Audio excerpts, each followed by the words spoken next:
விஜய்க்குமே தனியாக தேர்தலை சந்திக்க அச்சம் இருப்பதனால் கூட 4 பேரை சேர்த்துட்டு போய் நம்ம களத்தை சந்திக்கலாம், தோத்து போயிட்டா அவங்க மேல பழிய போட்டுடலாம், தனியா நின்றுருந்தா மக்கள் என்ன வரவேற்றிருப்பாங்க, நான் போய் கூட்டணி வச்சதுனால மக்கள் என்ன ஏற்கலன்னு சொல்லி பழிய அப்படி போட்டுடலாம், தனியா நின்று 4% வாங்கி 5% வாங்கினா கமல்ஹாசன் மாதிரி டிடிவி தினகரன் மாதிரி நம்மளையும் அந்த லிஸ்ட்ல சேர்த்துருவாங்க, அப்ப விஜய் ஒரு பெரிய சக்தி இல்லைங்கிறது வெளிப்பட்டுரும், அதனால கூட்டணின்னு போயிட்டா தோத்து போனாலும் கூட்டணி மேல பழிய போட்டுடலாம், நம்மளும் தப்பிச்சுக்கலாம் என்கிற ஒரு கணக்குல அவர் இருக்கிறார். அதற்காகத்தான் கூட்டணி சேர்றதுக்கு ஆள் வேணும்ல. யாரு ஏற்கனவே வா வா வான்னு கூப்பிட்டுட்டு இருக்கார் எடப்பாடி, அங்க யாரும் போக காணும். அண்ணாமலையும் அவரால் ஒரு சக்சஸ்ஃபுல்லான கூட்டணியை கட்ட முடியல. எந்த கூட்டணியிலும் இடம் பிடிக்க முடியாம தனிமைப்படுத்தப்பட்ட பாமக தான் பாஜகவோட போய் சேர்ந்திருக்கே தவிர வேற யாரும் அவங்களோட போய் சேரல. இப்ப விஜயும் எங்கிருந்து கட்சிகளை பிடிப்பார்?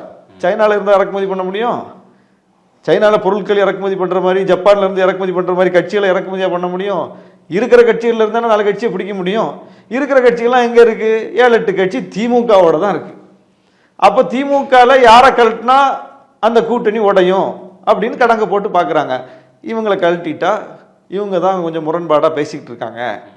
முரண்பாடான்னா நாங்க எங்களுடைய உரிமையை பேசுகிறோம், எங்க இருந்தாலும் பேசுவோம், அது எங்க இயல்பு, அதனால இவங்களை கழட்டினா இவங்க வந்துருவாங்கன்னு ஒரு கணக்கு போடுறாங்க. நாங்க சண்டை நடத்தணும்னா கூட நாங்க நடத்திப்போம், நீங்க எங்களுக்கு தேவையில்லை, எங்களுக்கு எது பிரச்சனைன்னா நாங்க பேசி தீர்த்துப்போம், நாங்களே கேட்டுப்போம், இந்த கூட்டணியினுடைய முக்கியத்துவத்தை நாங்க உணர்ந்திருக்கிறோம், நாங்க சொல்றோம். அது புரியாம விசிகே வாங்கன்னு வலைய விரிக்கிறாங்க. அதெல்லாம் நடக்காது.